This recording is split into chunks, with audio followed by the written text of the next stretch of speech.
Morning, good afternoon, good evening, जो भी जहाँ पर भी आप हैं, जिस भी टाइम जोन में हैं वही ले लीजिए। तो पिछली वीडियोस में हम कंसंट्रेशन टर्म पर बात कर रहे थे।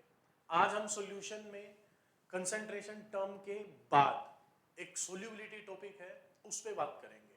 देखिए, सबसे पहले सोल्यूबिलिटी को समझने के लिए हम ये सोचते हैं कि सोल्यूबिलिटी है क्या। आपने क्लास 10th 11th में एक टर्म सुना होगा, सोल्यूबिलिटी।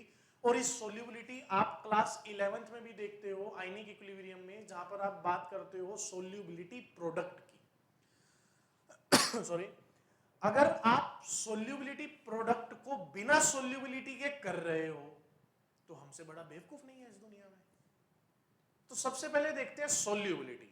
अब इस सोल्यूबिलिटी को समझने के लिए हम सबसे पहले आपके पास ही चलते हैं, आपसे पूछते हैं कि आप सोल्यूबिलिटी को क्या समझते हो, है ना, कि व्हाट इज सोल्यूबिलिटी। आप अपने आंसर्स बनाने शुरू कीजिए कि व्हाट इज सोल्यूबिलिटी।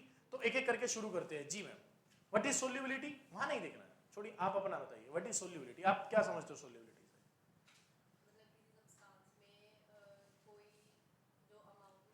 किसी भी सॉल्वेंट में मैक्सिमम सोल्यूट कितना डिसोल्व हो सकता है, मैक्सिमम कितना डिसोल्व हो सकता है। देखिए, कोई भी सॉल्वेंट है, उसकी एक कैपेसिटी होती है कि वो कितना सोल्यूट को डिसोल्व कर पाएगा। तो जितना वो मैक्सिमम डिसोल्व कर पाएगा वो क्या कहलाएगा, सोल्यूबिलिटी। कि कितना, जैसे मैंने कहा, जैसे आप लोगों की भी तो अलग अलग कैपेसिटी है। तो हम एक गेम खेलते हैं, तो मैं होमवर्क दूंगा आपको, जैसे कि आपकी होमवर्क करने की कैपेसिटी है सर, आज मतलब पर डे 10 क्वेश्चन। अपनी अपनी कैपेसिटी याद रखना, 10 question, 20 question, 30 question, 100 question, 50 question. ठीक है, फॉर एग्जाम्पल मैंने 20 क्वेश्चंस आपको होमवर्क में दिए, तो कौन कौन करके लाएगा, हैंड्स अप कीजिए, कौन कौन करके लाएगा 20 क्वेश्चन। आप नहीं कर पाओगे, क्यों? आपकी लिमिट कितनी है? तो क्या कितने क्वेश्चन नहीं कर पाओगे? 10 नहीं कर पाओगे, लेकिन कुछ तो भूलेगा ना। देखो, आपका क्या होगा कि सर आप 10 क्वेश्चंस कंप्लीट कर लोगे और 10 बैकलॉग में चले जाएंगे। 10 किस में चले जाएंगे? बैकलॉग में। आपका कितना होगा? 20 बैकलॉग में, 0। आपके कितने हो जाएंगे? मेरे को आपने इतना बताना है कि सर गेम कंप्लीट हो जाएगी और बैकलॉग में इतने बचेंगे। नहीं होगा ना कुछ भी। चलो, आपको अपनी अपनी सोल्यूबिलिटी याद है, तो चलिए आइए, 50 क्वेश्चंस दे रहा हूं, 10 कंप्लीट होंगे प्लस 40 बैकलॉग।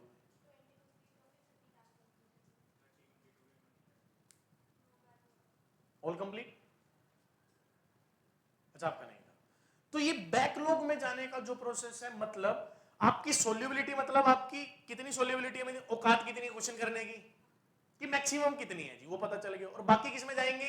बैकलॉग में। बैकलॉग में जाने का मतलब है यहां पे कि वो बैठ जाएंगे नीचे जाके, पीपीटी फॉर्मेशन हो जाएगा, वो नीचे बैठ जाएंगे, वो कहेंगे हम घुलने वाले नहीं है, हम घुलने वाले नहीं है। आप सुनिए, जैसे कि मैं आपको कहता हूं कि एक मेरे पास सॉल्वेंट है, उसकी maximum solubility 10 gram of NaCl है, that is 10 gram of sodium chloride को घुला सकता है। तो उसमें मैंने 12 ग्राम डाल दिया, तो क्या होगा? पूरा बताइए। 10 ग्राम ऑफ NaCl सोल्यूबल हो जाएगा, 2 ग्राम बच जाएगा, प्रेसिपिटेट बन जाएगा। क्लियर कहानी? अब आप लोग मुझे बताइए, मैं एक गेम और खेलना चाहता हूं कि जैसे आप थे, आपकी मैक्सिमम कितनी थी? 10। मैंने कितने क्वेश्चन दिए? 20। कितने दे दिए? अब इन्होंने 10 तो कर लिए, लेकिन मैं चाहता हूं कि ये 20 भी करें, तो क्या करना पड़ेगा? नहीं नहीं, तो क्या करना पड़ेगा? उधर छोड़ दे टेम्परेचर कि मैं वो बोलते हुए तेल में डाल दूं।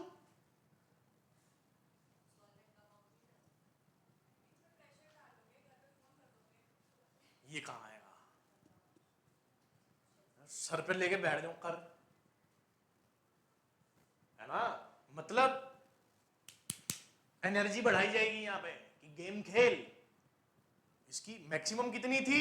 10 की, लेकिन मैं लेके बैठ गया डंडा। आप भी देखिए, घर पे भी यही होता है, पापा बैठ जाए आपके सामने, है जी, जहां आप 100 क्वेश्चन करो 300 लगाओगे, उससे क्या हुआ, आपकी सोल्यूबिलिटी, आपकी औकात बढ़ गई। इस पे आंसर मत दिया करो, मैं रटा रटा गेम नहीं चाहिए, जो पूछा जा रहा है उस पे बात करो, नहीं तो करने को तो मैं भी कर लूंगा यही। गेम समझ में आ रही है? तो सबसे पहले सोल्यूबिलिटी की डेफिनेशन पढ़ते हैं। पढ़िए क्या है सोल्यूबिलिटी की definition. Solubility of a is its maximum amount that can be specific amount of at a particular temperature. At a particular temperature क्यों कहा? क्योंकि टेम्परेचर बढ़ने से, temperature means temperature, solubility increase हो जाएगी। इसीलिए आप गर्म दूध, ठंडे दूध में चीनी डालिए, घोलने की कोशिश कीजिए, कुछ बैठ जाती है, उसकी सोल्यूबिलिटी इतनी नहीं आती। गर्म कीजिए, गर्म कीजिए तो चीनी घुल जाएगी, सोल्यूबिलिटी इंक्रीज हो जाएगी। करेक्ट? अब देखिए सोल्यूबिलिटी समझ में आ गई। अब अगला दो टर्म है मेरे पास, डिसोल्यूशन और क्रिस्टलाइजेशन। डिसोल्यूशन का मतलब क्या होता है? NaCl क्या सॉलिड, किस में टूटा? Na प्लस और Cl नेगेटिव, डिसोल्यूट हो गया। और क्रिस्टलाइजेशन का मतलब वो क्या होता है? क्योंकि देखो ये पॉजिटिव नेगेटिव है, और ये पॉजिटिव नेगेटिव आपस में भी क्या हो सकते हैं? कनेक्ट हो सकते हैं। इसीलिए जब ये सॉलिड फॉर्म में वापस से चले जाते हैं, इस चीज को क्या बोला जाता है? क्रिस्टलाइजेशन। तो dissolution when solid solute dissolve in the, and crystallisation solute particle in solution collide to get precipitate, क्योंकि सॉलिड बन जाएंगे तो वही प्रेसिपिटेट बैठेगा। अब एक चीज देखिए, क्या बोल रहा है? Saturated solution. क्या बोल रहा है? अब देखिए सैचुरेटेड सॉल्यूशन और अनसैचुरेटेड सॉल्यूशन को हम अपनी कहानी में कैसे फिक्स कर सकते हैं। जैसे कि आपका कितना था जी मैक्सिमम, मैंने 10 दे दिए, कितने कंप्लीट करोगे? 10, और बैकलॉग 0 होगा ना मैडम।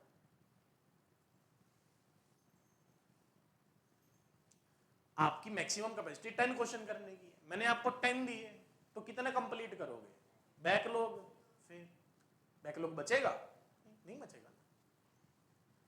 तो मतलब ये 10 की इसकी मैक्सिमम कैपेसिटी थी, 10 ही क्वेश्चन दिए गए, मतलब ये अपने सैचुरेटेड पॉइंट पे है। इसके बाद तो बैकलॉग आ जाएगा, पीपीटी चले जाएंगे।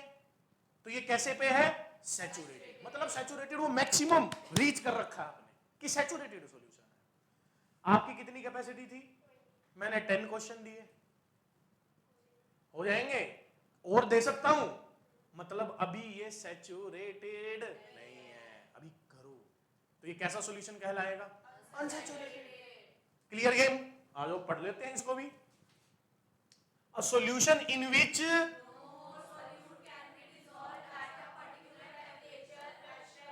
मैक्सिमम सोल्यूट डिसॉल्व हो गया भाई, इससे ज्यादा तो फिर साइड में जाएगा, काम नहीं होने वाला। In saturated solution, in rate of and rate of आपस में क्या हो जाएंगे? अब ये कहानी शुरू होती है यहां से। मैंने आपको कहा था बिना +1 के +2 नहीं होगी। यहां से हम एंटर करेंगे कहां पे? कौन से चैप्टर में? इक्विलिब्रियम। अब यहां से इक्विलिब्रियम शुरू होगा। इक्विलिब्रियम कैसा प्रोसेस है? स्टैटिक या डायनामिक? डायनामिक मींस जितने राइट टू लेफ्ट जाएंगे उतने लेफ्ट टू, तभी वो इक्वल होगा। मींस डिसोल्यूशन मतलब जितने NaCl से, जितने NaCl से Na+ और Cl नेगेटिव बनेंगे, उतने ही Na+ से ये बनेंगे, तो एक सैचुरेटेड पॉइंट आ जाएगा। तो सैचुरेटेड सॉल्यूशन में क्या हो रहा है? Rate of is equal to rate of. जैसे मैं आपको कहूं कि मेरी पॉपुलेशन में बच्चे पैदा भी हो रहे हैं और मर भी रहे हैं, लेकिन मेरी पॉपुलेशन में जब भी गिनता हूं 100 आ रही है, तो इसका मतलब क्या है? कि जितने बच्चे पैदा हुए उतने वहां पे इक्वल रहेगा। सिंपल सी गेम है। तो ये पूछ सकते हैं कि सैचुरेटेड सॉल्यूशन में rate of dissolution is equal to rate of. कहानी क्लियर? आगे चलते हैं। अब कह रहा है फैक्टर अफेक्टिंग। अब एक चीज देखिए, यहां पे हम क्या करने वाले हैं? सोल्यूबिलिटी को जज करने वाले हैं। Solubility of solid in gas in, gas को भी सोल्यूबल करूंगा मैं लिक्विड में, भुलाऊंगा, जैसे वो वाला गेम खेलेंगे। तो सबसे पहले हम किसकी सोल्यूबिलिटी देखेंगे? Solid in, gas in, liquid in, नहीं लिक्विड तो लिक्विड में जाएगा ही, वो तो घुलेगा ही। वो तो डिपेंड करेगा ना पोलर नॉन पोलर पे कितनी डेंसिटी है, लेकिन जाएगा तो पक्का। अब देखो solubility of solid in liquid depends upon, depend. अच्छा एक बात बताओ, मेरे पास था NaCl, क्या था, और इसमें किसमें डिसॉल्व करने की कोशिश कर रहा हूं, वाटर में। देखो होता क्या है, आपने एक चीज सुनी होगी कि पोलर जो सोल्यूट है वो किसमें डिसॉल्व होगा, पोलर सोलवेंट में, मतलब लाइक डिसॉल्व्स लाइक। अगर पोलर सोल्यूट है तो वो पोलर सोलवेंट में ही डिसॉल्व होगा। क्या आप इस चीज का मीनिंग बता सकते हैं मुझे, क्या आप एक्सप्लेन कर सकते हैं इसे कि क्यों हो रहा है ऐसा, कि ऐसा क्यों हो रहा है। हाँ जी देखिए क्यों हो रहा है, क्योंकि NaCl एक कैसा मॉलिक्यूल है, आयनिक, और H2O भी कैसा है, H2O जब टूटता है किसमें, आप देखो आप कोवेलेंट कंपाउंड है लेकिन पार्शियली नेगेटिव और पार्शियली लेके चलता है ना। तो इसका नेगेटिव इसके किसको खींचेगा, देखो जैसे ये H इस पे आएगा पार्शियली पार्शियली, और ये किसको खींचेगा, Na प्लस को, Cl नेगेटिव, और यहां पे भी देख लो ये पार्शियली पॉजिटिव इसको खींचेगा, ये नेगेटिव इसको खींचेगा, और NaCl के बीच में से दो टुकड़े हो जाएंगे। ठीक है, मतलब जब भी कोई दो चीजें जुड़ी हुई हैं तो साथ वाली दो चीजें आके उसको खींचती हैं, इसको बोलते हैं डिसोसिएशन। और सबसे ज्यादा डिसोसिएशन कांस्टेंट किसका है, वाटर का। किसका है, लगभग अप्रोक्स 81 रहता है। कितना रहेगा, लगभग 81। डिसोसिएशन कांस्टेंट बोलते हैं इसे। कोई आपसे पूछ ले कि हर चीज आप वाटर में ही क्यों डिसोल्व करते हो, क्योंकि वाटर उसको तोड़ देता है, बढ़िया से तोड़ता है, क्योंकि उसकी खींचने की पावर सबसे, कितनी डिसोसिएशन कांस्टेंट, 81 टाइम्स फोर्स ज्यादा लगाता है भाई साहब। अब सुनिए, सोल्युबिलिटी ऑफ सॉलिड इन, मतलब सॉलिड को किस में घुसना है, लिक्विड में।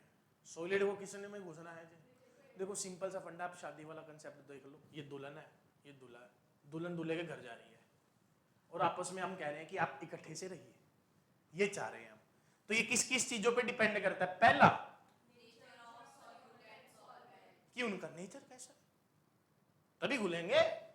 दूसरा temperature, temperature temperature energy, temperature means energy का ही दूसरा नाम टेम्परेचर है, और इसी एनर्जी का दूसरा नाम केमिस्ट्री में प्यार है। प्यार, प्यार होगा तो एनर्जी रहती है। देखो प्यार होगा तो आप मिलने के लिए खुश होकर जाते हो, मैं मिलने जा रही हूं, मैं मिलने जा रहा हूं, लेकिन प्यार नहीं है तो फिर मुसीबत हो जाती है। तीसरा घर वालों का, लड़की यहां नहीं आएगी तो वहीं रह, तो उसको मजबूरी है कि वहीं रहना पड़ेगा। तो तीन चीजें आ गई, कौन कौन, नेचर, टेम्परेचर, प्रेशर। ये है कि सॉलिड जो लिक्विड में जा रहा है उसकी सोल्यूबिलिटी किस किस चीज पे डिपेंड करती है। First one is nature of solute and second one is, third one is. तो पहले हम एक एक करके इन सबको ले लेते हैं। तो पहले ले लेते हैं हम क्या, नेचर ऑफ सोल्यूट एंड, अब कह रहा है लाइक डिसॉल्व, वही पोलर सोल्यूट डिसॉल्व इन, जैसे सोल्ट है डिसॉल्व इन वाटर, वही जो आपको अभी समझाया NaCl, इसका पॉजिटिव उसके नेगेटिव आपस में अट्रैक्शन करेंगे और ये आपस में एक दूसरे के अंदर घुल जाते। अगली क्या है मेरे पास, टेम्परेचर, टेम्परेचर मींस प्यार, एनर्जी है, एनर्जी प्यार है। यूजुअली सोल्यूबिलिटी उसके साथ घुल जाएगी जब उसका प्यार बढ़ेगा। सिंपल सी गेम है, प्यार बढ़ाओ सोल्यूबिलिटी बढ़ाओ। टू बी स्पेसिफिक, अब यहां पे एक गेम खेली गई टेम्परेचर के साथ। देखिए जब भी आप कोई भी रिएक्शन करते हैं मींस वो एंडोथर्मिक है।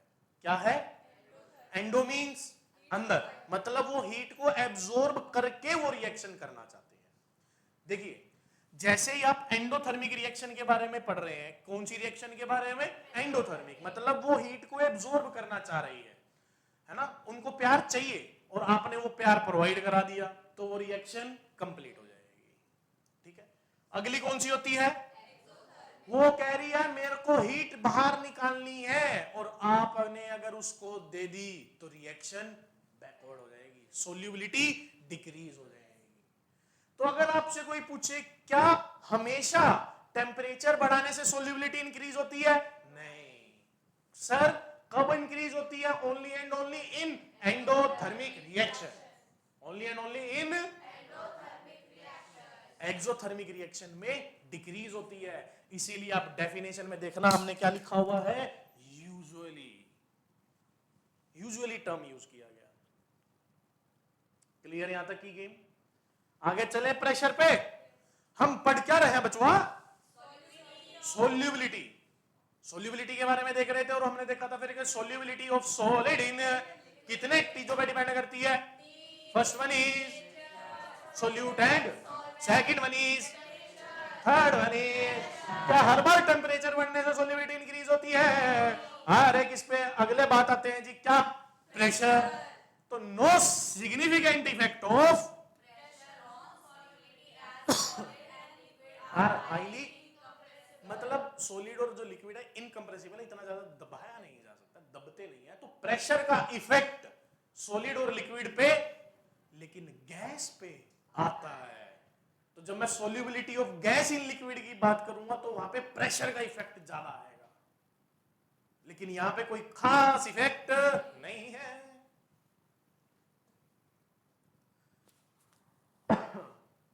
अब आगे आ गए, हम किस पे आ गए?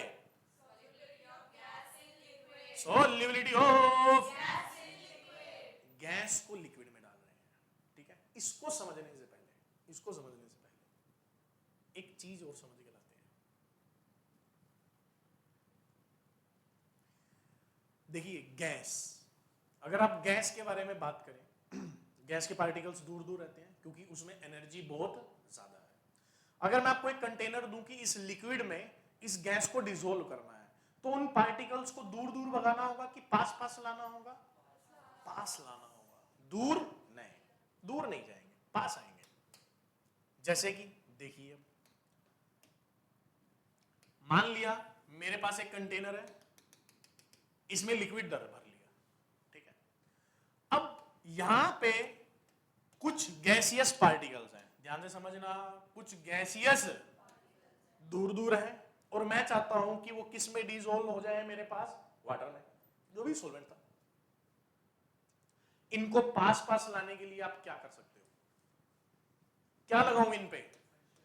सर प्रेशर लगाओ। And what is pressure? Force per unit area. लग तो फोर्स रहा है जो आप लगाओगे, फोर्स पर यूनिट, ठीक है। मैंने क्या किया? प्रेशर लगा के इनको इनके अंदर डिसॉल्व करना शुरू किया, डिसॉल्व करना मतलब प्रेशर इंक्रीज करने से solubility of gas, solubility of in liquid क्या हो जाएगी? देखो बच्चे सबसे ज्यादा कहां फंसते हैं, वो ये नहीं डिसाइड कर पाते सोल्यूबिलिटी सॉलिड की पूछ रहा है कि गैस इन लिक्विड पूछ रहा है। दो ही है, solubility of solid in liquid and, अगर सॉलिड इन लिक्विड देखोगे तो प्रेशर का कोई खास इफेक्ट नहीं है, लेकिन गैस में इफेक्ट है, वहां बोर नहीं हो सकते आप। अब सुनिए, अब ठीक है, मैं क्या कर रहा हूं, ऊपर से प्रेशर लगा लगा के गैस को पास पास ला रहा हूं। इतने में मैडम आ गई, मैडम ने क्या करा, नीचे से हीट दे दी। हीट देने से टेम्परेचर बढ़ गया, इनके पास एनर्जी, तो ये पास पास चिपकेंगे कि दूर दूर भागेंगे? भाई साहब यहां टेम्परेचर बढ़ने से सोल्यूबिलिटी डिक्रीज हो जाएगी, सोल्यूबिलिटी। तो आपको ये चीज फिक्स करनी है कि जब आप प्रेशर लगा रहे हो तो टेम्परेचर में चेंज ना आए। अगर आपने टेम्परेचर में चेंज ला दिया तो फिर प्रेशर जितना मर्जी लगा लो भाई साहब, वो काबू में नहीं आएंगे। Clear game? कुछ पूछना चाहते हैं अभी तो पूछ लीजिए, नहीं तो हम चलते हैं वापस से अपने पास। आइए, तो solubility of gas in liquid, first one is factor affecting, तो सबसे वही बात की नेचर ऑफ, अरे पोलर डिसॉल्व इन पोलर, वही चीजें हैं। अगली बात किसकी आई? Temperature is inversely proportional to, क्यों? क्योंकि जैसे ही आप इसकी बढ़ाओगे टेम्परेचर, काइनेटिक एनर्जी भी बढ़ जाएगी और ये बाहर की ओर भागना शुरू करेंगे। As temperature increases solubility decreases. अब सुनिए ध्यान से, dissolving gas in liquid is an कैसा, मतलब हीट को बाहर निकालते हैं, और अगर आप टेम्परेचर दोगे तो रिएक्शन उल्टी आ जाती है। ये रैंडमनेस वगैरह, ये डेल्टा जी वगैरह पढ़े हैं आपने, याद है? गिब्स फ्री एनर्जी, किस किस को याद है कि what is Gibbs free energy? है जी, भूल गए? नहीं सुना दो, कोई बात नहीं।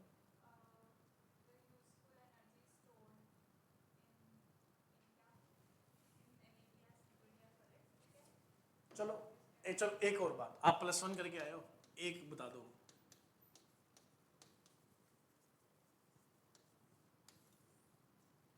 What is the difference between heat and enthalpy?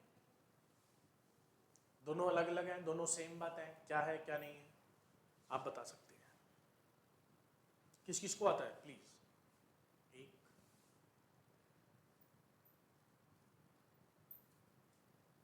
दो,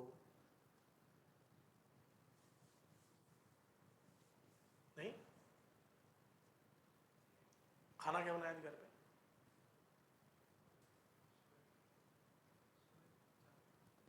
नहीं, क्या बनाया आप घर पे, क्या मिलेगा खाने का?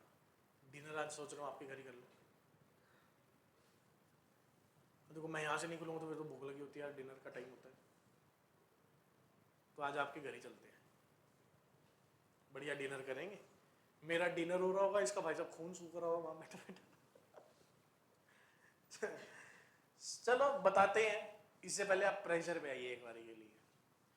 Gibbs free energy, what is enthalpy, what is entropy, अच्छे से समझाने के बाद भी अगर नहीं आते तो pressure, as pressure solubility, pressure is directly proportional to, pressure is directly proportional to, तो ये भाई साहब कौन आए? Henry law. हेनरी भाई साहब आए, हेनरी ने क्या कहा कि pressure is directly proportional to solubility. अब सोल्यूबिलिटी को आप कैसे डिफाइन करोगे? सोल्यूबिलिटी ऐसे ही डिफाइन करोगे, सर मेरा 10 ग्राम घुल गया 100 ग्राम सोलवेंट में, ऐसे ही डिफाइन करने वाले हो कि मेरा 10 gram of solute dissolve in 100 gram of solvent, और यही हमारी क्या बन गई? Concentration term. अरे ग्राम नीचे ग्राम, मोलैलिटी ले लो, मोलैलिटी ले लो, कुछ तो लो। तो उसने कहा कि कोई ना कोई कंसंट्रेशन टर्म ले लो। क्या ले लो? कंसंट्रेशन। तो अब देखो एक बात याद रखो कि जब भी आप प्रोपोर्शनैलिटी हटाते हो, इक्वल का साइन लगाते हो, तो क्या आता है? एक कांस्टेंट। क्या आता है? एक। अब सुनिए, pressure is directly proportional to solubility and pressure is directly proportional to क्या लिखा? कंसंट्रेशन। अब ये कंसंट्रेशन टर्म आप कोई भी ले सकते हो, molarity, molality, mole fraction, normality, जो आपका दिल करे। लेकिन हेनरी लो बोल दिया, तो जो इसने लिया वही आपको लेना होगा। अब सुनो, अब प्रेशर इक्वल लगाया और क्या लिखा यहां पे? हेनरी कांस्टेंट, और साथ में क्या लिखा? Mole fraction. अब सुनो, हेनरी लो क्या कहता है? Henry law, the amount of that is dissolved in is directly proportional to the when the, क्योंकि जब भी आप गैस पे गेम खेल रहे हो तो टेम्परेचर को कैसा रखना पड़ेगा? क्योंकि अगर आपने ऊपर से जितना मर्जी प्रेशर लगा लो, नीचे से टेम्परेचर बढ़ा दिया तो गैस गई, फिर नहीं बचते आप, फिर तो राम नाम सत्य है जी। फिर जितना मर्जी प्रेशर लगा लो, काम होने वाला नहीं है। अच्छा, what is the difference between pressure of a gas and partial pressure of gas? What is the meaning of partial pressure? पिछले बताया था। पार्शियल प्रेशर एक होता है टोटल प्रेशर, जैसे मेरे पास गैसेस हैं ए बी सी, इन तीनों का प्रेशर आएगा तो वो क्या कहलाएगा? Total pressure. लेकिन अगर एक ही गैस का होगा, जैसे ए का, तो उसे क्या बोलेंगे? Partial pressure. तो यहाँ पे एक ही गैस थी, तो चाहे टोटल में लिख देता चाहे पार्शियल लिखता, बात सेम थी, बात। अब सुनिए, कह रहा है प्रेशर इज इक्वल टू के एच। व्हाट इज के H and what is x? Mole fraction of gas. Mole fraction of, mole fraction हमेशा किस में निकलता है, जब आप दो तीन गैसेज हो, एक में तो वही आएगा सारा का सारा, तो इसलिए मोल फ्रैक्शन। अब पढ़ो आगे, थोड़ा सा और गेम आगे। फैक्टर अफेक्टिंग कि KH किस किस पे डिपेंड करता है। अभी तक आप पढ़ रहे थे सोल्यूबिलिटी किस किस पे डिपेंड करती है, तो हम वहां पे सोल्यूबिलिटी में चलते चलते सॉलिड इन लिक्विड से किस में पहुंचे, gas in liquid, gas in. अब गैस इन लिक्विड में हमें क्या मिल गया, लो। हेनरी भैया बैठे हैं आगे, कह रहे हम जिंदाबाद है। अब वो कह रहे हैं वो जो KH है, क्या है, ये किस पे डिपेंड करता है, KH किस पे डिपेंड करता है। आइए, तो सबसे पहले क्या कह रहा है, KH depends upon temperature of, sorry nature of, कि नेचर कैसा है उसका। अरे भाई साहब बात तो ठीक कह रहा है, क्योंकि KH तभी आएगा ना, हेनरी कांस्टेंट तभी निकालोगे जब मोल फ्रैक्शन कोई डिसॉल्व होगा यार। P किसके इक्वल है, KH इंटू, अगर मान लो कोई चीज डिसॉल्व ही नहीं हुई, वो नॉन पोलर थी, क्या थी, वो पोलर में डिसॉल्व, X की वैल्यू KH मल्टीप्लाई हो 0 हो जाएगा, बचेगा ही नहीं कुछ। तो इसीलिए KH डिपेंडेंट ऑन सबसे पहले नेचर ऑफ एट कांस्टेंट, मतलब हेनरी, तो सबसे पहले हेनरी भाई आए ना, तो सबसे पहले ऐसे कर लेना कि एट कांस्टेंट टेम्परेचर, पहली लाइन यहीं से शुरू होनी चाहिए, हेनरी भैया एट कांस्टेंट टेम्परेचर, उससे अलावा काम नहीं करेंगे हम। क्या कह रहे हैं, KH has different values of different gases. जैसे अब एक चीज देखना,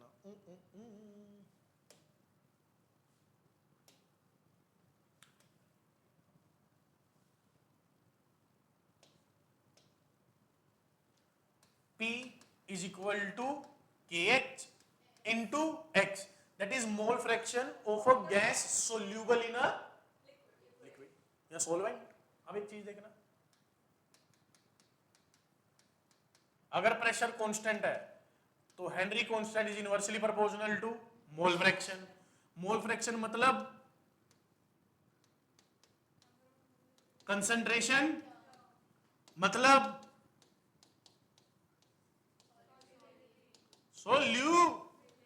जिसकी सोल्यूबिलिटी ज्यादा, जिसकी सोल्यूबिलिटी उसका हेनरी कांस्टेंट कम होगा। आ जाओ, हाइड्रोजन, हीलियम, नाइट्रोजन, ऑक्सीजन में से सबसे ज्यादा सोल्यूबिलिटी किसकी है, ऑक्सीजन की, क्योंकि इसका KH, तो सोल्यूबिलिटी यहां पर आता है, क्योंकि बच्चा कहता है KH ज्यादा तो सोल्यूबिलिटी ज्यादा, नहीं ज्यादा। अरे ये देखो तो सही, क्लियर, चलने आगे।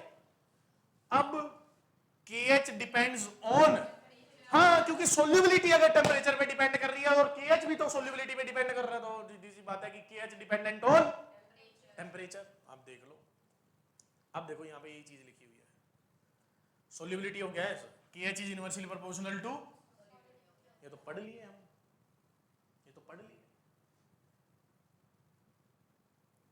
सुनो, P is equal to KH into X, KH into KH नीचे ले आओ तो क्या बन गया, P अपॉन इंटू मोल फ्रैक्शन, मतलब ये मोल फ्रैक्शन X। 1/KH को हम लिख सकते हैं क्या, K is equal to mole fraction.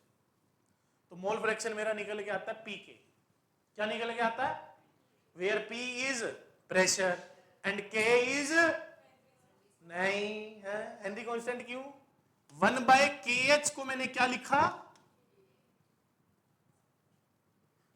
1/KH था ना, तो मैंने अज्यूम किया ना। देखो यार क्या था, P अपॉन में KH इज इक्वल टू, मैंने क्या करा, P इंटू 1 अपॉन, अब मैंने 1 अपॉन KH यार, जैसे वहां पर 10th में या किसी भी यार सब्स्टिट्यूशन करना है, 1/KH को क्या लिख लिया, K, तो मैंने कहा P into K is equal to mole fraction, छुट्टी। यहां पे K हेनरी कांस्टेंट नहीं है, K is equal to 1/KH, वो हेनरी कांस्टेंट है। यस, अब क्या है जी, एप्लीकेशन ले लो, सीधी सी बात है भाई साहब, इन एंड कार्बोनेटेड सॉफ्ट सीधी सी बात है। कार्बोनेटेड सॉफ्ट, इन सबको क्या करना पड़ता है सर? अच्छा सुनो, हाई प्रेशर लगा के इसमें गैस डाल देते हैं, और आप देखना इसमें जब भी आप कोई भी कोक या कोई भी कैन लोगे, उसमें लिखा होता है stored in a cool place, ठंडे इलाके में रखा जाए। फ्रीजर में लगा के रखो, बाहर गर्मी में मत रखो, फट जाएगा। क्यों? क्योंकि टेम्परेचर बढ़ने से गैस एक्सपेंड होगी, सोल्यूबिलिटी कम हो जाएगी, इसीलिए इसको कूल प्लेस में रखना चाहिए। पढ़ लो।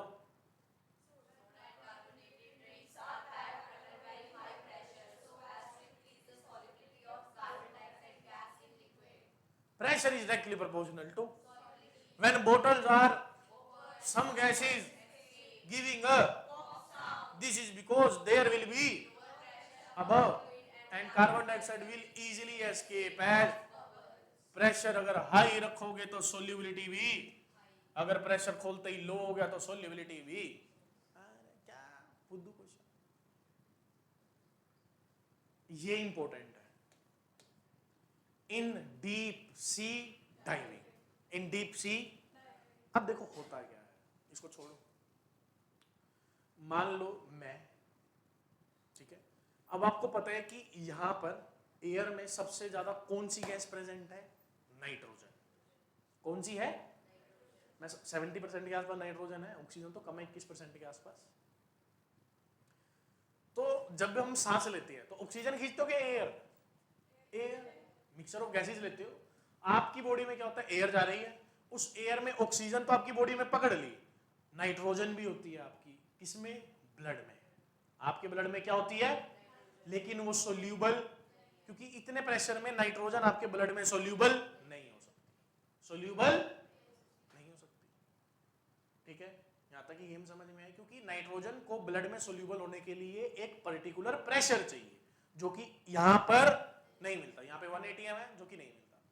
अब क्या होता है कि जो डीप सी डाइवर्स होते हैं वो क्या करते हैं कि अपना सूट पहन के निकल लिए कहां? पानी के अंदर।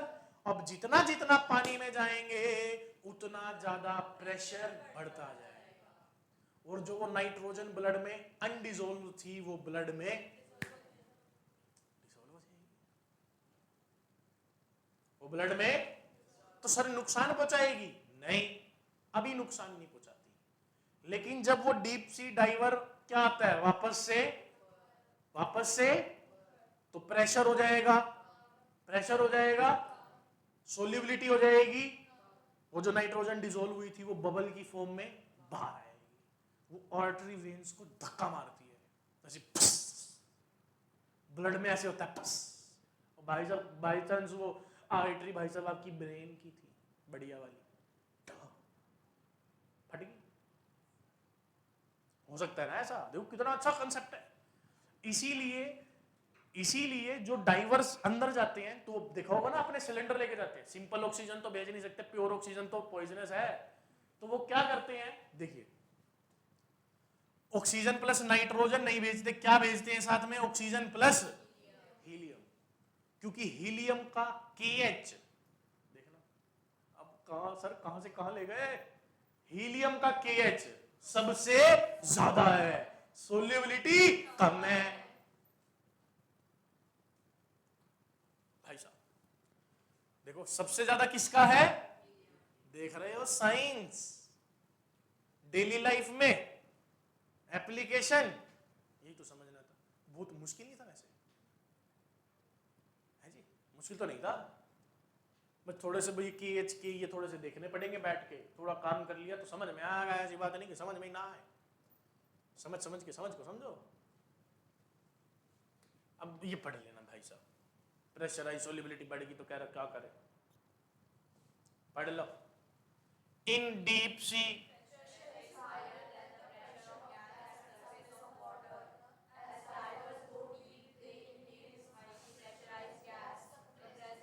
including, so according to Henry law, pressure is directly proportional to, as pressure increases,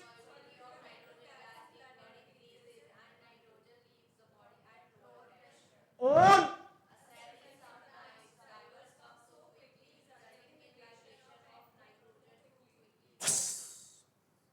so that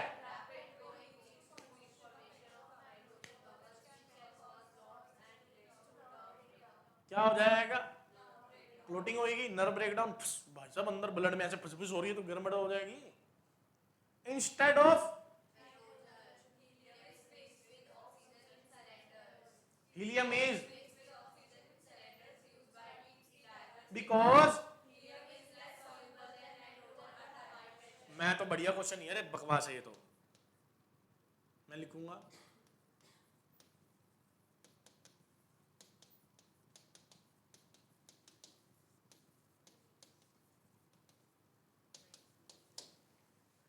अब देखो असर्शन रीजन में एक ये लाइन लिखो, एक ये लिखो, बात चाह रहा तो बच्चा फंस गया। बात तो दोनों सेम ही कह रहे हैं, लेकिन नीचे वाली लाइन थोड़ी सी गड़बड़ है भाई साहब। ये लिखी हुई आई तो दम लगेगा लाइन में कि हेनरी कांस्टेंट पे बात हो रही है। हाँ जी, नहीं सबसे ज्यादा नहीं, इन सब में जो हमारे पास गैसेस है इन सब में से ज्यादा होता है, घुलती नहीं है ना इजीली, और इसीलिए आप हीलियम बैलून्स देखते हो, घुलती नहीं भाई, ऊपर जाती सीधा। तो ये था आपका सोल्यूबिलिटी। क्या था? तो हमने सबसे पहले पढ़ी solubility, solubility of solid in liquid, जिसमें हमने फैक्टर पढ़े, फैक्टर थे 3, nature of solute and solvent, दूसरा था टेम्परेचर, तीसरा था प्रेशर। क्योंकि सॉलिड लिक्विड में घुल रहा है तो प्रेशर का कोई भी रोल, अगर टेम्परेचर बढ़ाओगे तो सोल्यूबिलिटी भी बढ़ भी सकती है, और डिपेंड करती है कि रिएक्शन एंडोथर्मिक है या फिर एक्सोथर्मिक है। हाँ, उसके बाद आपने पढ़ा कि लिक्विड गैस इनटू लिक्विड, अब वो गैस को लिक्विड में डाल रहे थे तो आपको पता था कि प्रेशर बढ़ने से सोल्यूबिलिटी बढ़ेगी। इसी चीज को भाई साहब एक लॉ ने बताया जिसका नाम था हेनरीज लॉ। अब हेनरी लॉ में करते हुए आपको एक चीज का ध्यान रखना है कि वो KH के बारे में पूछ रहा है या K बोल रहा है। KH और K में डिफरेंस है, K is equal to 1/KH। जिसका हेनरी कांस्टेंट ज्यादा होगा उसकी सोल्यूबिलिटी कम हो जाएगी, जिसका K ज्यादा होगा उसकी सोल्यूबिलिटी बढ़ जाएगी। तो K और KH में फंसाएगा, क्योंकि K inversely proportional to KH है और KH के इनवर्सली प्रोपोर्शनल सोल्यूबिलिटी, तो K is directly proportional to solubility.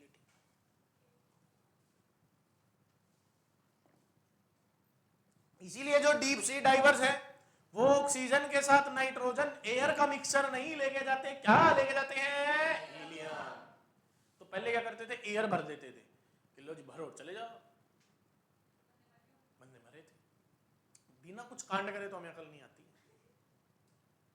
हाँ, जब तक कोई बड़ा कुछ होना जाए तब तक हमें अकल, काम जब तक चल रहा है काम चलाओ। तो कुछ हुआ होगा, कुछ मरे होंगे, तो उन्होंने वजह पता लगाई होगी, तो पता चला ये है, तो फिर उन्होंने हीलियम डालना शुरू किया। तो अब आप इस चीज में भी क्वेश्चन पूछो, सर हीलियम ही क्यों डाला? कुछ और इतनी गैसें वो डाल लेते, हीना नीना और करीना जैसी रवीना, सारी गैसें कुछ भी डाल दो। लेकिन इन सब में से हीलियम का हेनरी कांस्टेंट सबसे KH और K में बच के रहना, हेनरी फंसा लेगा आपको। डन है? बोर तो नहीं आ रही? थोड़ा जोर से बोलना, इन्वॉल्व हो गया। चलो अगली कहानी किसकी? Vapour pressure. किसकी? Vapour pressure. अब वेपर प्रेशर को समझने से पहले आप लोग मुझे एक बात बताएं कि but is boiling point. Question है but is boiling point, but is boiling point. कोई बता पाएगा कि बट इज बॉइलिंग पॉइंट? आप में से हाँ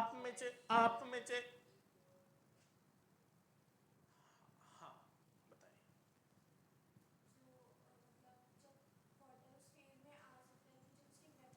खत्म, हाँ जी।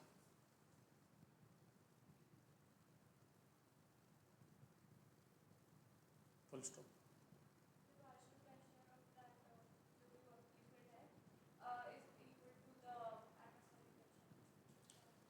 देखिए ध्यान से कि व्हाट इज बॉइलिंग पॉइंट, इसको समझना जरूरी है। इसके बिना वेपर प्रेशर में पैर रखने से आपका एक्सीडेंट हो सकता है। तो मैं 10 मिनट लूंगा, इसको जरा से समझ लेते हैं, कोई बात नहीं, ठीक है। आइए। तो बॉइलिंग पॉइंट को समझने से पहले आपको एक चीज समझनी होगी जिसे हम बोलते हैं वेपर प्रेशर। वेपर, अरे वेपर प्रेशर, अरे वेपर, गाना बन सकता है वेपर पे तो।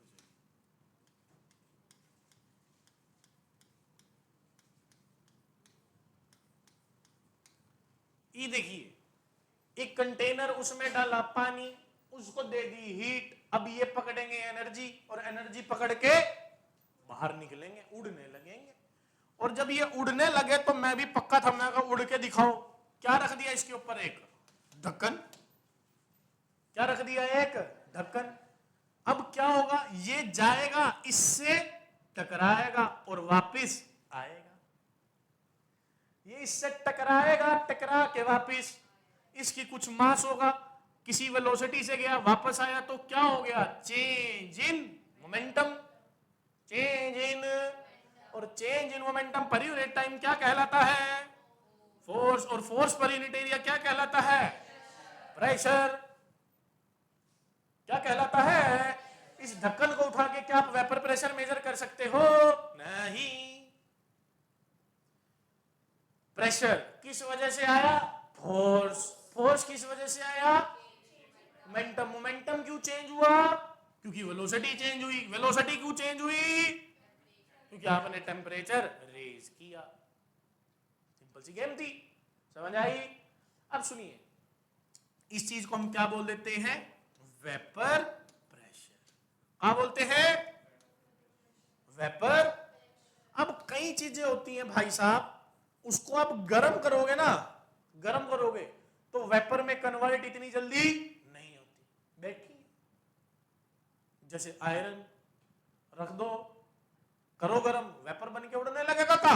नहीं, नहीं उड़ेंगे। तो जिनके वेपर बन सकते हैं, जिनके वेपर, वही क्या शो करेंगे। और जिनके वेपर बन सकते हैं उसे कौन सा बोलते हैं? वोलेटाइल। क्या बोलते हैं? Volatile compounds. वोलेटाइल। और जिनके वेपर्स नहीं बन सकते हैं उन्हें हम क्या बोल देते हैं जी? Non volatile compounds.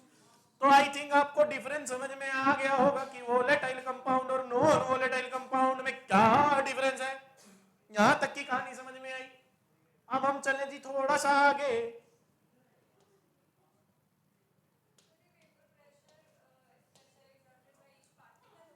Total total particle, जितने नंबर ऑफ पार्टिकल जो टोटल प्रेशर लगाएंगे उसे बोलेंगे वेपर प्रेशर। एक का नहीं, क्योंकि कई सारे टकराएंगे ना तो वो टोटल प्रेशर शो करेगा इन दैट कंटेनर। अब सुनिए, अगर आप एक कंटेनर ले लीजिए, इसके अंदर बहुत सारे लिक्विड के पार्टिकल रख दीजिए, अब इनको क्या करना पड़ेगा? नीचे से हीट देनी पड़ेगी।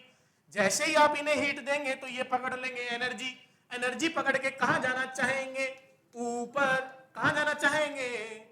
लेकिन ऊपर जाएंगे क्योंकि इनके पास एनर्जी है। एनर्जी है तो वर्क डन है, वर्क डन है तो फोर्स है, और पर यूनिट एरिया है तो प्रेशर है। बात तो सेम है। अब ये ऊपर की ओर क्या लगा रहे हैं? प्रेशर। लेकिन बाहर वाले एटमॉस्फेयर के पार्टिकल कहते हैं हम कम है के, तो वो किस तरफ जाते हैं? नीचे। वो कहां आना चाह रहे हैं? नीचे, क्योंकि वो नीचे की तरफ एनर्जी लेके आ रहे हैं। और वो नीचे की ओर जो, अब ये किसके पार्टिकल है? एटमॉस्फेयर के। किसके पार्टिकल है? और ये वाले किसके पार्टिकल है? मेरे लिक्विड के। अब ऊपर वाले एटमॉस्फेयर पार्टिकल्स जो है वो इन पे क्या लगाते हैं? फोर्स, नीचे जाने के लिए।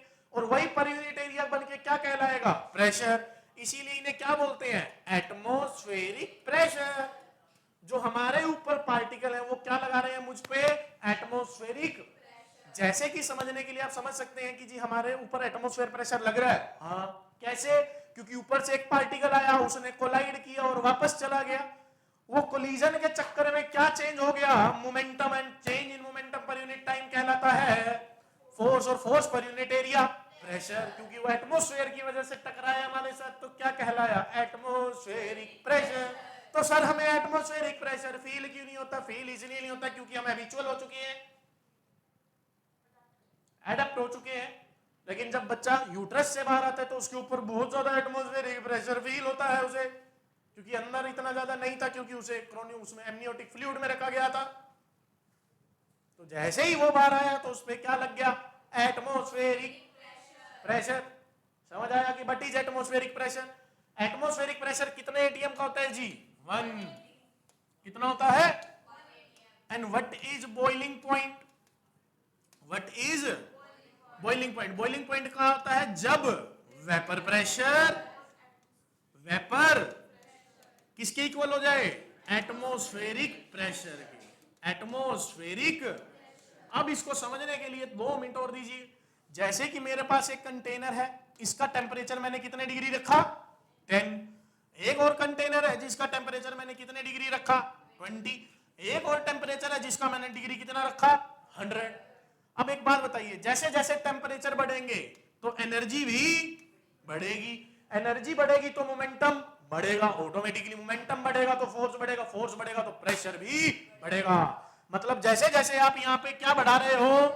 टेम्परेचर, तो इसका वेपर प्रेशर भी बढ़ता जाएगा। वेपर प्रेशर भी बढ़ता जा रहा है। और देखो यहां पे मान लो ऊपर से कितना लग रहा है? 1 एटीएम। ऊपर से कितना लग रहा है? 1 एटीएम। ऊपर से कितना लग रहा है? मान लो कि 10 डिग्री सेल्सियस पे कितना था सर? 0.2 एटीएम। 0 पॉइंट। तो अब पार्टिकल कहां जाएंगे? ऊपर के नीचे? नीचे दबा के रखेगा, कहेगा कहां चले? हमने टेम्परेचर और बढ़ाया तो टेम्परेचर 20 डिग्री करने से ये कितना हो गया? 0 पॉइंट। अब पार्टिकल कहां चले? नीचे, उड़ेंगे नहीं। अब 100 कर दिया तो 100 करने से वेपर प्रेशर कितना हो गया? 1 एटीएम। अब इस कंडीशन में वेपर प्रेशर इक्वल टू कौन से टेम्परेचर पे? 100 डिग्री। 100 डिग्री। और ये पॉइंट कहलाता है मेरा बॉइलिंग पॉइंट। क्या कहलाता है? तो 9th में सीख लेने चाहिए थे कि व्हाट इज बॉइलिंग पॉइंट, जहां पर वेपर प्रेशर और एटमॉस्फेरिक प्रेशर इक्वल हो जाते हैं। क्या हो जाते हैं वहां पे? क्या हो जाते हैं वहां पे? इक्वल हो जाते हैं। क्या होते? क्या होते? इक्वल हो जाते हैं। डन। यहां तक की कहानी डन है? समझ में आ रहा है? बोरिंग तो नहीं है? पक्का? तो बताते हैं जी किस पे? Factor affecting. पढ़ना शुरू करो। Vapour, what is vapour pressure? Vapour pressure is the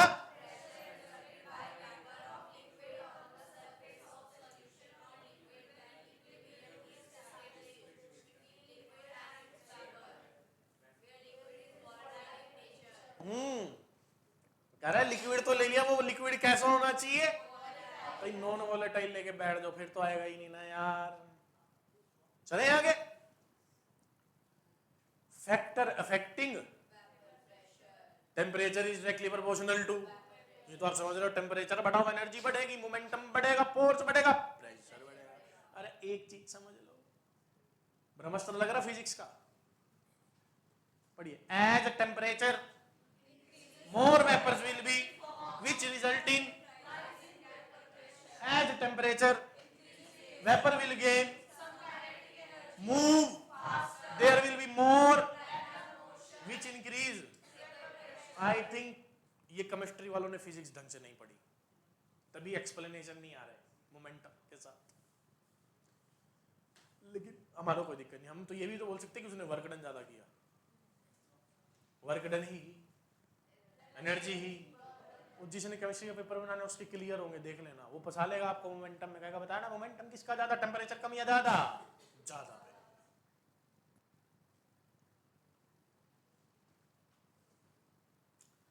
अब बात किस पे करते हैं? Nature of. अब सुनो, नेचर ऑफ लिक्विड, इसको समझते हैं। देखना बढ़िया है, बढ़िया। आजा भाई, ये हो गया। मैं इसको भी पीडीएफ में दे दूंगा आपको, घर जाके समझने में इजी रहेगा। डन? अब समझो।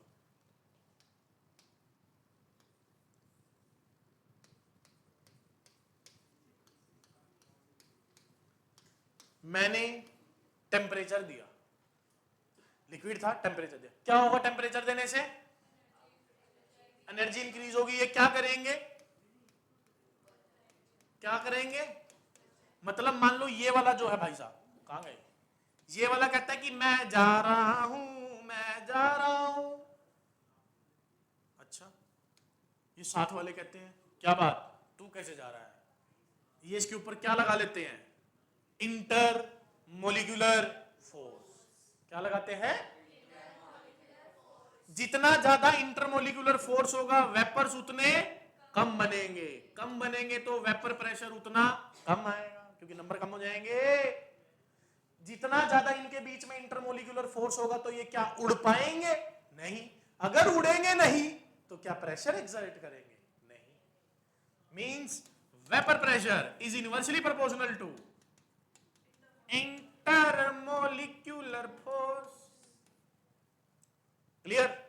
समझने की बात है थोड़ी सी, बस कुछ ज्यादा कुछ खास तो कंसेप्ट में था नहीं। आ जाओ। क्या कह रहा है कि नेचर ऑफ लिक्विड, पढ़ लो नेचर ऑफ लिक्विड क्या कह रहा है। Weaker the more will be the, अब आपको समझ आ गया होगा। As the force between molecules are, it will break and vapours are, so vapour pressure will be more. मैं ढंग से पढ़ लो, नहीं तुम्हारा भी क्या बन जाएगा। अब ये आपस में है। बिल्कुल, क्योंकि डेंस है तो इंटरमोलिकुलर फोर्सेस भी ज्यादा हो, तभी डेंस बना। तो ऑब्वियस है कि उसका वेपर प्रेशर कम आएगा। डन है। आगे देखिए, अगला क्या मेरे पास, boiling point. Vapour pressure is inversely proportional to, अगर किसी चीज का वेपर प्रेशर तो वो एटमॉस्फेरिक प्रेशर को पहले ही बैलेंस कर लेगा, तो उसका बॉइलिंग पॉइंट, बॉइलिंग पॉइंट मतलब कि कितनी एनर्जी आपको देनी पड़ेगी, कितनी एनर्जी। चलो इसको समझते हैं, ध्यान से समझना। मान लो दो, ए और बी, ए और दो लड़कियां थी, एक थी चुलबली, एक थी बबली, एक थी। अब इनको 100 रुपए चाहिए थे, 100 रुपए। चुलबली के पास 90 रुपए, बबली के पास 10 रुपए। इन दोनों को 100 देने हैं, तो किसको ज्यादा पैसे देने पड़ेंगे, चुलबली को कि बबली को? बबली को कितने देने पड़ेंगे? मतलब 90 की एनर्जी देनी पड़ेगी। चुलबली को मतलब थोड़ी एनर्जी देनी पड़ेगी, थोड़ी में काम चल जाएगा। थोड़ा टेम्परेचर देना पड़ेगा, थोड़ा टेम्परेचर देना मतलब इसका बॉइलिंग पॉइंट कम है, क्योंकि आप टेम्परेचर कम दोगे, क्योंकि वो मोर वोलेटाइल है, वो पहले ही चुलबली है, पहले ही 90 रुपए लेके बैठी हुई है, बस आपने थोड़ा सा और बढ़ाना है तो काम हो जाएगा। लेकिन जिसका भाई साहब पहले ही वेपर प्रेशर बहुत, उसको तो बहुत ज्यादा टेम्परेचर, तब जाके वो इक्वल होंगे। तो ये भाई साहब 100 तक चला गया या 20 पे ही उबल जाएगा, क्योंकि इसका वेपर प्रेशर पहले ही ज्यादा है। Therefore vapour pressure is inversely proportional to. क्या आपको ये लाइन समझ में आई, या एक्सप्लेन कर दिया जाए थोड़ा सा? नहीं आया तो बताएं, कर देते हैं। नहीं आया समझा दे, फिर बोल रहा है। हम हैं किस लिए यहां पे? देखो, हम टीचर हैं, पंडित नहीं है, हम पढ़ाने के लिए। तो पढ़ाने वाला काम बताएं, आप पढ़ने के लिए आए हैं, रिश्ता पक्का नहीं होगा। सुनिए, बॉइलिंग पॉइंट समझ में आया था क्या था? What is boiling point?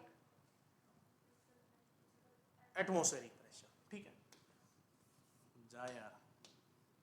मान लीजिए हमारे पास एक कंटेनर है, इसमें लिक्विड है, वो कह रहा है ये मोर वोलेटाइल है। क्या है? मोर, मतलब थोड़े से टेम्परेचर में उड़ता मत, इंटरमोलिकुलर फोर्स बहुत ज्यादा कम है। तो वो कह रहा है जी ये पहले ही स्टार्टिंग में, मैंने अभी टेम्परेचर भी नहीं दिया, इसका जो वेपर प्रेशर आ रहा था वो था कितना? 0.9 एटीएम, पहले से ही है। मोर वोलेटाइल है, पहले से ही है। अच्छा, ऊपर कितना है? मेरे को किसके इक्वल करना है? 1 एटीएम। तो थोड़ी सी एनर्जी दूं मतलब कितने डिग्री? थोड़ी सी एनर्जी देते हैं पकड़ लेगा और किसके इक्वल हो जाएगा? तो इसका बॉइलिंग पॉइंट कितना आ गया? 10 डिग्री, क्योंकि इक्वल हो गए। एक और ले आओ, एक ढीठ बालक, नॉन वोलेटाइल, लगभग बिल्कुल काम नहीं करता। जब ये कुछ भी नहीं था, नीचे हीट नहीं लगा रखी थी, तो इसका प्रेशर कितना था? 0.1 एटीएम। ऊपर से कितना है? 1 एटीएम। अब आप क्या देने शुरू करें इसको, तो 10 डिग्री में काम चल जाएगा क्या? नहीं सर, कम से कम 70-80 तक जाना पड़ेगा, तब ये वेपर प्रेशर किसके इक्वल बनेंगे? 180 एम। तो किसका बॉइलिंग पॉइंट ज्यादा, ए या बी? बी का। बी का क्यों? क्योंकि इसका जो ये लिक्विड है वो इतना ज्यादा वोलेटाइल नहीं है, ये ज्यादा वोलेटाइल था, तो थोड़ा सा दिया काम चल गया, तो ये मेरा बॉइलिंग पॉइंट निकल आया। अब समझ में आया? पक्का? चले आगे? तो नहीं आता तो बता दिया करो। तो boiling point, vapour pressure is inversely proportional to boiling point. Liquids having have because liquid with can easily convert it to, बस अपना वाला दिमाग लगाओ, छोड़ो इनको। अब बात किस पे करते हैं? प्योरिटी ऑफ, क्योंकि हम बात कर रहे थे वेपर प्रेशर पे। वेपर प्रेशर होता है लिक्विड का, लिक्विड भी कौन सा? वोलेटाइल। हम बात कर रहे थे वेपर प्रेशर किसका? लिक्विड भी कौन सा? वोलेटाइल। यहां तक की कहानी क्लियर हुई? एक चीज को अगर आप समझना चाहें यहां पे, सर हम स्टार्टिंग कहां से की थी? सोल्युबिलिटी से। सोल्युबिलिटी ऑफ सॉलिड इन, फिर हमने पढ़ी solubility of Henry law. Henry law means temperature.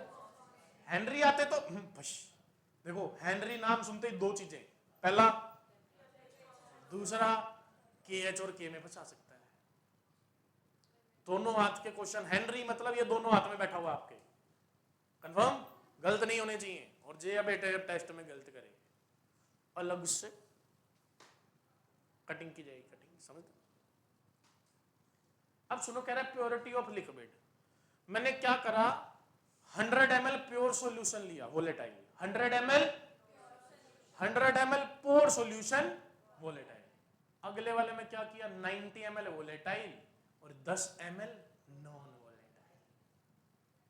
Clear? किसका वेपर प्रेशर ज्यादा होगा, ए या बी? ए या बी? ए या बी? ए का। अरे प्योर का ज्यादा होगा, क्योंकि वहां तो 100 ml ही प्योर है, सारे जाएंगे। अब यहाँ पे कितने हैं, 90 ml जो वोलेटाइल है वही बनाएंगे, वो तो 90 ml बनाएंगे, और ये तो किसका ज्यादा? इसका, क्योंकि नंबर ऑफ पार्टिकल्स ज्यादा है। मींस प्योर लिक्विड का वेपर प्रेशर सॉल्यूशन से ज्यादा होता है। समझ आई या नहीं आई? दोबारा बताऊं एक बारी, आ गया? देखो सिंपल सी कहानी है, मान लो एक 100 ml का मेरे पास प्योर सॉल्यूशन है जो कि वोलेटाइल है, वो तो जब मैं उसको टेम्परेचर दूंगा तो वो तो 100 ml वाले उड़ेंगे, इतने सारे पार्टिकल। अगला 50 वोलेटाइल और 50, तो अब तो उसकी अमाउंट ही कम होगी। अमाउंट कम होगी तो नंबर कम हो गए, नंबर कम हो गए तो टोटल चेंज इन मोमेंटम कम हो जाएगा, चेंज इन मोमेंटम कम होगा तो फोर्स कम आएगा, पर यूनिट एरिया प्रेशर भी। डन है कहानी? चले आगे। तो कह रहा प्योरिटी ऑफ लिक्विड, पढ़ो। प्योर लिक्विड है बिकॉज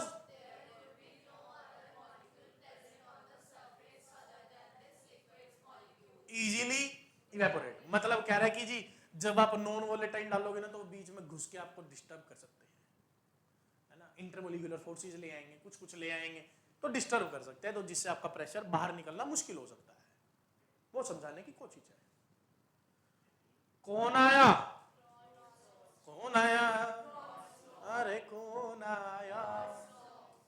रोल्स लॉ डिफाइन करता है वेपर प्रेशर को। रोल्स लॉ किसको डिफाइन करता है? Vapour pressure of volatile liquid in a mixture. In a, जब कई सारे हो तो किसका वेपर प्रेशर कितना है ये कैसे पता चलेगा? इसको डिफाइन करता है। हेनरी लॉ किसको डिफाइन करता है?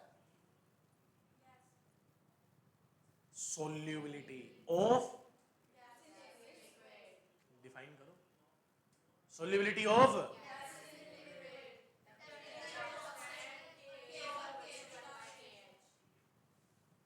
डन है? चल सकते हैं रोल्ट्स पे? क्या हम रोल्ट्स पे जा सकते हैं कि नहीं? रोल्ट को समझने के लिए यूनिटरी मेथड में चलेंगे। है कि नहीं? यूनिटरी में जाएंगे, आ जाओ। ये लिखा है, चलो ना लिखा है चलेगा।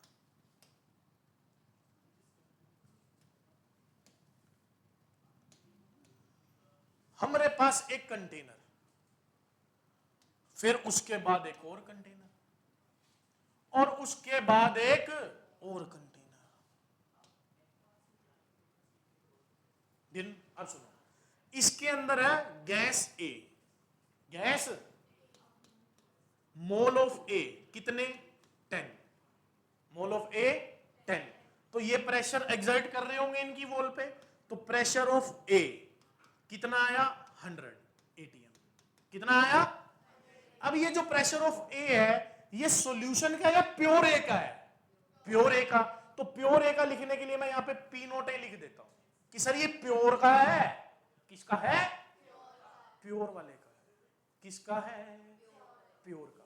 जब और कोई गैस नहीं थी, और कोई गैस। अच्छा, अगला कंटेनर मेरे पास बी, इसमें मोल फ्रैक्शन ऑफ बी कितने थे जी मेरे पास? 15 नहीं 5 ले लो। मोल है, मोल फ्रैक्शन नहीं है, क्या है? मोल। तो मैं यहां लिख देता हूं, एक मिनट, एन ले लेता हूं ना।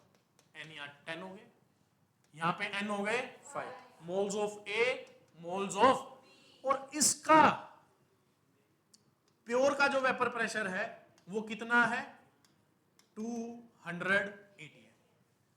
200 एटीएम। हमने कहा जी वेरी गुड वेरी गुड। अब उसको चैन तो आएगा नहीं इतनी सी पानी में, क्या करेगा? मिक्स कर देगा। कहेगा भाई साहब ए ले आओ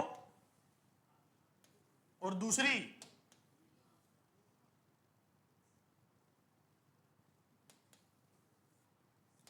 ए ले आओ और बी ले आओ। तो मैंने ए वाला लिक्विड भी ले लिया, बी वाला लिक्विड भी ले लिया, दोनों कर दिए मिक्स। दोनों कर दिए मिक्स। अब इसको गर्म कर रहे हैं। जब गर्म करेंगे तो सर टोटल प्रेशर आएगा पीटी, जो कि किसके इक्वल होगा? पीए प्लस। अब पीए ए और बी लिख रहा हूं, पी नोट नहीं लिख रहा क्योंकि प्योर नहीं है, प्योर नहीं है। अब वो कहता है कि पीए का कितना आएगा? पीए का, तो मैंने कहा सर पीए का जितना टोटल था उसमें से कुछ आ रहा होगा। सुनो, अगर पीए के 10 मॉलिक्यूल्स थे, पीए के कितने थे? कुछ टेम्परेचर दिया, मान लो 5 उड़ गए, तो आधा प्रेशर आ रहा होगा सर। 100 से कितना आ रहा होगा? आधा, दैट इज 50। अब इसको मैथमेटिकल टर्म में जब आप घुमाएंगे तो मैं इसको हटा देता हूं। देखो कुछ नहीं है, यूनिटरी मेथड से मैथमेटिकल टर्म्स बना रखी है। वो कह रहा है pressure of A is equal to fraction of, क्या लिखा? Pure pressure, fraction of A, pure pressure of. जैसे कि इसको समझ सकते हो कैसे, देखो पापा के पास पैसे थे जब पापा कुंवारे थे, कोई शादी शुदी नहीं हो रखी थी, 1000 रुपए, 1000 रुपीज, 1000। मैंने कहा कि पापा की शादी होगी, किससे? उनकी वाइफ से। तो मैंने कहा कि वाइफ क्या करती है कि हाफ ले लेती है। कितना ले लेती है? हाफ। तो वाइफ के पास कितने पैसे बनेंगे? Half of 1000। ये 1000 तो थे प्योर, तो मैंने लिखा पी ए नॉट। ये क्या है मेरे लिए और ये क्या है मेरे लिए कि इनके पास कितने पैसे बचे। तो क्या लिख सकता हूं इसमें? P A is equal to mole fraction of A into pure में कितना प्रेशर था उसका एक फ्रैक्शन आएगा। जैसे प्योर में प्रेशर था 10, अब क्योंकि मिक्स हो गए तो उसका एक फ्रैक्शन निकल के आपके पास आएगा। अब ये मैथमेटिकल टर्म्स चले गए। अब इसको आप 6th-7th क्लास में फ्रैक्शन खेलते हैं, वहां खेलना पड़ेगा। तो इसीलिए रोल्ट ने कहा कि जब आप पीए लिखेंगे, क्या लिखेंगे? तो क्या लिखेंगे? मोल फ्रैक्शन ऑफ इनटू पीवी लिखोगे तो क्या आएगा? मोल fraction of into PV note. और जब आप टोटल प्रेशर लिखेंगे तो क्या लिखेंगे? पीए प्लस ए को क्या लिख सकता हूं? मोल fraction of into P note A. Plus PV की जगह क्या लिख सकता हूं, इनटू पीवी नोट। ठीक है, और आप एक चीज जानते हैं यहां पे कि फ्रैक्शन की, दोनों फ्रैक्शन की मैक्सिमम वैल्यू किसके इक्वल होती है, 1 के। फ्रैक्शन की मैक्सिमम वैल्यू किसकी इक्वल होती है, और अब यहां पे कोई भी रिप्लेस कर लो, एक्स ए की जगह क्या लिख दो, 1 माइनस, आ जाओ एक्स से रिप्लेस कर लो, पीटी, एक्स ए की जगह 1 minus into X B PV naught, ले आओ अंदर, क्या बनेगा, P A naught minus P A naught x B plus x B P B naught. यही बन रहा है, हाँ यही बन रहा है, डन। इसको थोड़ा रीअरेंज मारो, रीअरेंज करोगे तो क्या बनेगा, P A naught, P A naught इसको आगे ले लो एक बारी, plus x B P B naught minus x B P A naught, आ रहा है।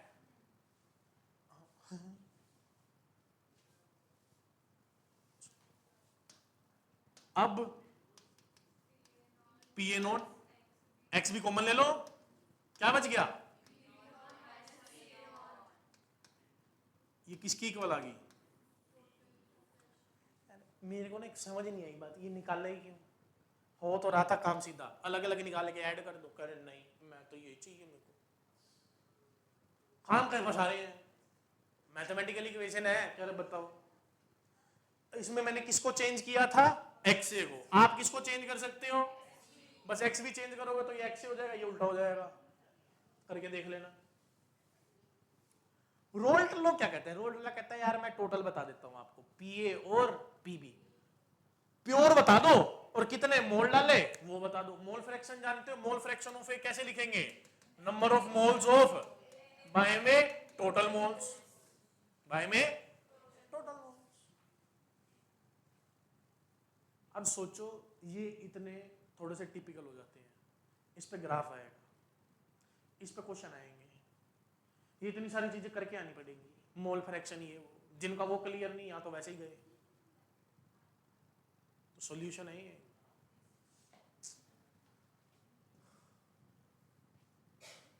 आइए पढ़िए, क्या है, रोल्ड लो, क्या है, पढ़ना शुरू करते हैं। For any the partial pressure,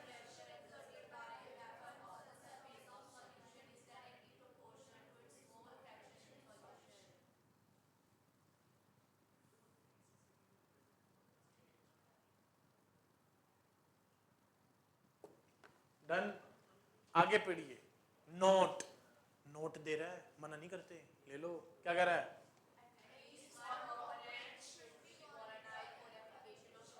हाँ ठीक है, पता है हमको, अगर दोनों नॉन वोलेटाइल हो गए तो रोल्ट क्या करेगा, वहां पे प्रेशर ही नहीं आएगा, तो मेजर किसको करेगा, टट्टू।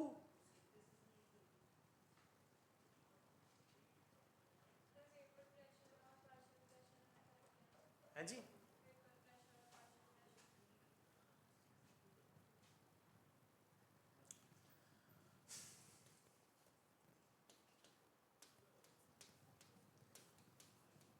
वेपर प्रेशर, ठीक है। अब मैंने मिक्स कर दिया ए और बी, अब इसमें जो ए का प्रेशर होगा कितना आ रहा है वो कहलाता है इसका पार्शियल प्रेशर, वो पार्शियल प्रेशर कि ए का पार्शियल प्रेशर कितना है, मतलब पार्शियल टर्म तब यूज, पार्शियल मतलब कि आधा, मतलब वो तब होता है कि जब मिक्सचर हो, मिक्सचर हो, ठीक है। मिक्सचर के केस में आप पार्शियल टर्म यूज करो, partial pressure of A, partial pressure of B, partial pressure of C. जब ए अकेला ही तो जो पार्शियल प्रेशर है वही तो टोटल है, क्योंकि वही अकेला है, और कोई दिक्कत ही नहीं।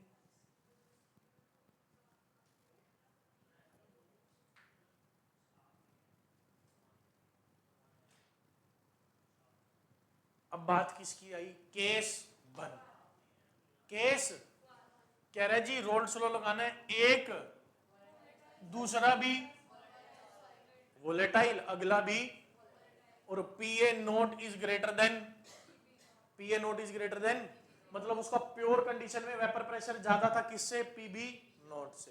कुछ नहीं करना, देखते चलो। तो P A is equal to P A naught X A, PB is equal to PB naught into X B, ये तो करा हमने। और टोटल प्रेशर आ गया पीए प्लस पीबी। अब पढ़ो कहां गए, ये रहे, ये लो करा भी कि PT is equal to PB naught X से, और कह रहा है जब पीबी नोट ज्यादा होगा तो पीबी नोट माइनस पीए आना चाहिए, और अगर पीए है तो पीए नोट माइनस पीबी नोट आना चाहिए। इसकी ट्रिक बताऊंगा, देखना कैसे आते हैं 1 मिनट में, लेकिन अभी आप इसको निकालना सीखो। तो इन्होंने पता नहीं क्या करा, 1 ले लो 2 ले लो फिर उनको ऐड कर दो, सीधा सीधा जो सिखाया वही करना है।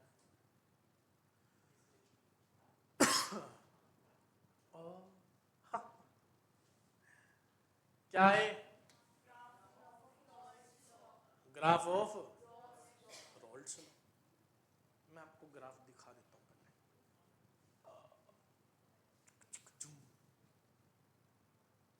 ई का है बे, ई का है, पूछो ई का है, ई का है बे, फुद्दू बनाया हुआ आपका, कुछ नहीं, आ जाओ। अच्छा ये ग्राफ करवा दिया तो अगर 2 मिनट के अंदर अंदर तो 500 रुपए, 500 रुपए, अच्छा 2 रुपए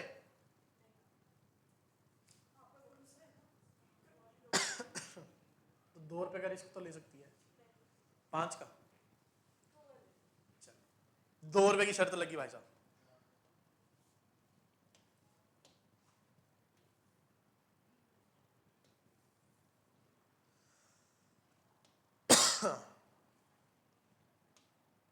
देखिए ये ग्राफ है मोल फ्रैक्शन और पार्शियल प्रेशर का, मोल फ्रैक्शन और, एक बात बताओ, जितना ज्यादा आप उसके मोल्स बढ़ाते जाओगे, जितने ज्यादा मोल्स, प्रेशर भी बढ़ता जाएगा, उसका प्रेशर भी बढ़ता जाएगा, सिंपल सी कहानी है।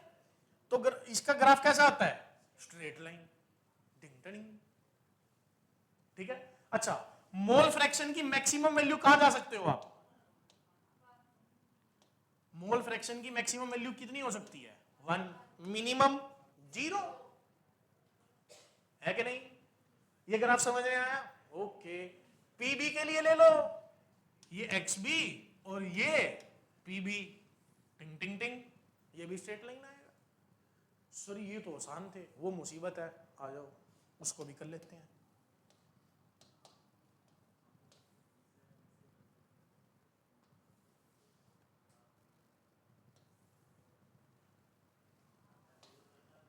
यही था। अब सुनो,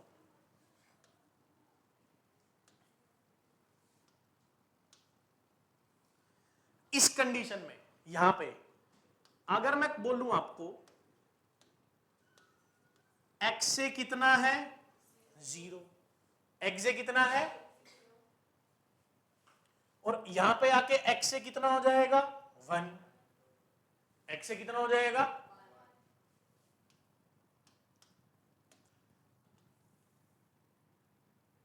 तो क्या ग्राफ ऐसा नहीं जाएगा, स्ट्रेट लाइन जाने वाला है कि नहीं जाने वाला, जाएगा। और 0 प्रेशर पे, इसको हटा दो एक बार, ये लो, 0 पे कितना शो करेगा 0, और 1 पे कितना शो करेगा सर मैक्सिमम, तो ये क्या है मेरे लिए पीए, क्या है मेरे लिए पीए। मतलब इसका ग्राफ यहां आ रहा है ना, क्योंकि ये डिक्रीजिंग ग्राफ जाएगा, तो उसने ऐसा बना दिया। इस ग्राफ को समझ के बताओ कि ये आया कि नहीं आया। पहले तो यार सुनो, जब मोल फ्रैक्शन 0 था, जब उसके मोल ही नहीं थे, अरे गैस ही नहीं है, तो प्रेशर, तो जितना जितना बढ़ाते जाओगे, और x1 मतलब प्योर है, पीए भी क्यों लिखूं, सारी ये है डन। अब सुनो, अब मैंने लिखा जब x a 1 होगा, जब सारी की सारी a होगी, तो उस कंडीशन में b कितना होगा 0,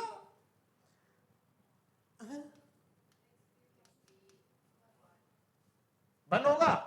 तो इसने कहा इसका ग्राफ भी इसी में डिजाइन कर दो, कंजूस बन गए।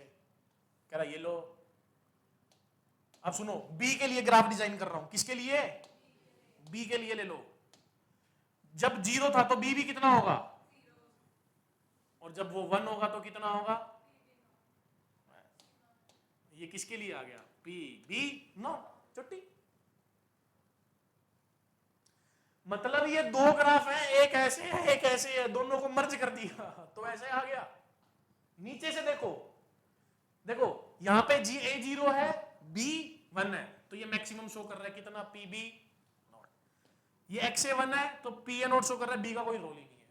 और इस कंडीशन से आपको देख के एक पता चल रहा है कि इस कंडीशन में P A not is greater than 2। अब बोलो, कर दे? हाँ, तो कुछ नहीं यार, आपने ये ग्राफ ऐसे याद नहीं रखना, ये यहां से याद रखना कि एक्स ए 0 है, तो पहले एक्स ए के लिए बनाओ, एक्स ए 0 एक्स ए 1 उसका ग्राफ बना दो, फिर उल्टा एक्स भी 0 करोगे तो एक्स ए 1 उसका ग्राफ बना दो, तो ऑटोमेटिकली आ जाएगा। और अगर आपने इन दोनों को लिंक कर दिया, वेट अ मिनट, ये आएगा आपका टोटल पीटी। कौन से इंटरसेक्ट कर रहे हैं? ये कि इस मोल पे इन दोनों का प्रेशर सेम है, इतने मोल्स पे भाई, ए के इतने होंगे, बी के इतने होंगे, और सेम आ रहा है ना। क्यों मोल अलग लगा सकते हैं? क्योंकि एक की कैपेसिटी कितनी और एक की कितनी, क्या पता। जैसे मैंने आपको कहा कि आप इधर से भागना शुरू करो, ठीक है, उधर से मैंने रितेश को भगाना शुरू किया कि देखते हैं कहां मिलते हैं, तो पक्का पता है कि आप बीच में ही मिलोगे? नहीं, क्या पता वो ज्यादा आगे आ जाए, क्या पता आप आगे ज्यादा निकल जाओ। हाँ, लेकिन ये कि वो पोजीशन सेम हो जाएगी। आसान था, पक्की बात। आया, कर सकते हैं, घर जाके बना लेना, नहीं तो श्री राम जय हो जाएगा। लो जी,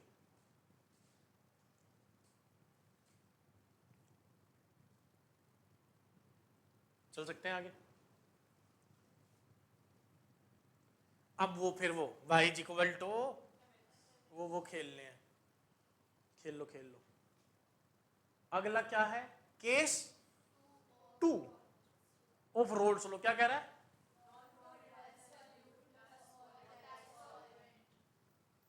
कह रहा है दोनों में से जो देखो पहले जो किया ना आपने, जो दोनों में से नॉन वोलेटाइल है उसकी जगह क्या कर दो, आंसर आ गया, क्योंकि उनका वेपर प्रेशर आएगा नहीं। 0 पुट करो, जो पहले करा वही करते रहो, अलग अलग केस बनाने की जरूरत नहीं है, तो वही कर रहे हैं यहाँ पे भी। अब ये देखो यहाँ पे एक टर्म लिखी हुई है, relative lowering of vapour pressure. ये हम कोलिगेटिव प्रॉपर्टीज में पढ़ेंगे, मैं इसको यहाँ नहीं पढ़ाता। कोलिगेटिव प्रॉपर्टीज जब लाइन में लगाने शुरू करेंगे तो वहां पढ़ना शुरू कर देंगे।